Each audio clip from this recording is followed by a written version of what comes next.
This is Jeff Dumbarello, broker of Steelbridge Realty, here to talk about the 2014 Lee County, Florida residential market in review. Disclosure, this is my work done for me and shared with you. The data came from multiple sources. Those sources are the Lee County Clerk of the Court, the City of Cape Coral, the U.S. Census, and the MLS data. About us, we're a licensed real estate brokerage. We use cutting-edge marketing techniques to offer solutions in today's challenging environment. Our group of professionals have decades of experience. And whether you're buying or selling a home, hire someone like us. We want to earn your business. We invite you to contact us. We will be happy to assist you with this important transaction. 5 things you need to know that happened in 2014. Number 1, the distressed market is really an afterthought to everyone but the buyer who waited too long to enter the market and the service providers who made it their entire business model. This is a chart showing the percentages by month of the distressed market, and here lately we're in the all the way from 15 to 21% in 2014. Here's a chart of foreclosures. I made this chart last January, and I was pretty sure we had assumed the new normal status. This is the chart from this year, and we have definitely assumed the new normal status of foreclosures, which is essentially about 125 to 300. Here's the entire foreclosure trend for perspective. This was the second bump. I think a lot of people thought it was going to resemble this as another second wave. Supplying new inventory is one of the market's biggest challenges. Rising prices will induce some sellers to trade out. But then you got to question where you're going to go if you sold your home, and remember you're going to have to buy into the same market. And if you're an investor, you got to ask yourself, what are you going to do with the money? New construction is the answer to the inventory problem. Here's a couple things to think about. The appraisals will hold prices in check for a little bit until the channel's a little better defined. We're seeing that in our day-to-day business now. Interest rates are still very low, which makes homes affordable. We're really in the market missing an entire vintage of about 2008 through 2013. Land is still historically cheap for now, and here's some perspective on the land prices. This is all lots, all lot types in Cape Coral, average and median price. When you're looking at the last cycle, you really don't get what's going on in this cycle. So when I take the shorter view of just this cycle, the Cape lot market is recovering pretty well. The market is stabilizing in relation to the bubbles of activity. We do bubble charts here to kind of let everybody know where most of the people are looking in the market. Last year's bubble chart, this is from when 2013 versus 2012. There's a very clear shift in the market as it shifted over.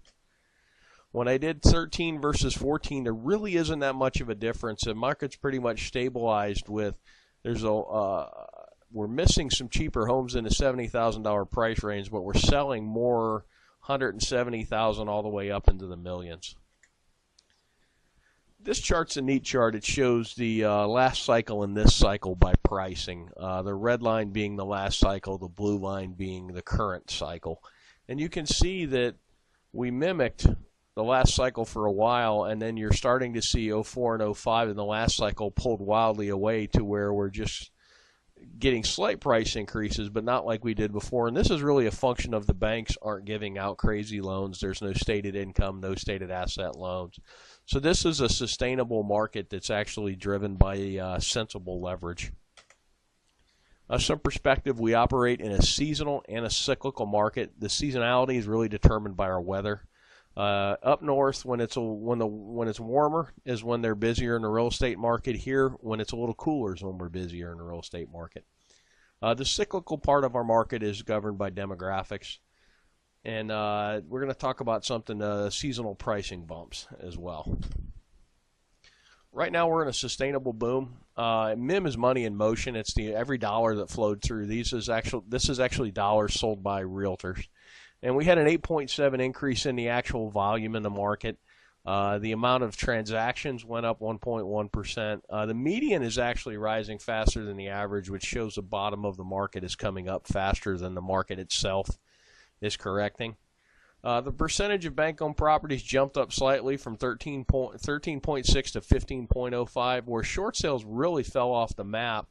They were 8% of the market in 13, and they're only 3% of the market in 14. And another neat thing to look at, cash sales in 2013, 60.7% were cash in 2013. In 2014, 57%. So you had a decent price increase, and it really wasn't funded by leverage. And to give you a perspective, about 25-30% of the sales in the state of Florida are cash. So we're almost working at twice the cash sales percentage of the state of Florida. Money in motion is a key indicator. As long as the market continues to grow, that's a really good thing. The median's rising higher than the average. We talked about that. We also talked about the cash sales percentage. One thing I learned, if you base your business model on short sales, you need to find something else to do. And we're truly in a market where the buyers are paying slightly more for a slightly older and slightly smaller home. Market specifics. Two asset classes that really jumped out to me are townhouses and manufactured homes are actually growing. By property types, what's interesting to me is the manufactured homes are up 20% in sales counts, as are the townhouses. And when you look at the price increases, they're probably some of the lowest price increases, and that's the market seeking a good quality buy, basically. The single-family homes are up 7%. They just about mimic the market as a whole. A few thoughts on the jump in mobile homes and townhomes. Mobile homes have both a lower cost of entry and a lower cost to keep, and the blue-collar retirees from up north love them because they really only need them for 3 or 4 months of the year because they're still home doing stuff and walleye fishing and playing with the grandkids. But it's a nice, affordable home to get out of the cold weather. Townhouses kind of represent the same if you're adverse to a mobile home purchase. And really and truly, we found within the market that as the site-built homes hit a certain number, the manufactured homes take off, and it's about 3 to 1. So if a site-built home was trading for $300,000, the manufactured homes at $100,000 represent a lot of value to a retiree buyer. This is kind of what happened by city. 2014, what happened by city. And just a year-over-year difference. Punta Gorda's really burnt store, up 15%. That's pretty good. Lehigh Acres up 13%. And when I look down, Captiva's up 27%, which is pretty impressive. Things to watch in 2015. Essentially, you've got a seesaw in the market now with resale homes on one side of the seesaw and new construction on the other. And they're going to trade back and forth. As the new construction takes a leg up, then the resale become attractive, and then vice versa. I'm seeing sometimes in the market where for a 10% increase in price, you can get a brand new home versus a 9-year-old home. That's kind of a no-brainer. Inventory is the key. Whoever can bring some inventory to market is going to make some money. And this applies to both the retail and the investment segment of the market.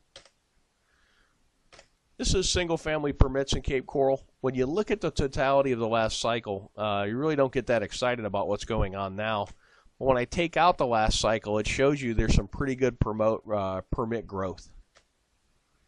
Projection of retirees. We take this from the census, and if you were born 62 years ago, there's a likely chance you're going to retire, and this is in the millions by how many there are. This is actually the 62-year-olds against our sales counts. It's a pretty good correlation. And then 66 is kind of the official retirement age.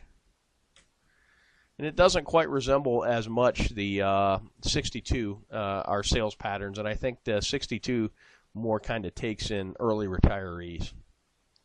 One last thing, this is a long chart average price of the whole market. This little blip right here was when the banks really let it loose and just basically gave out free money.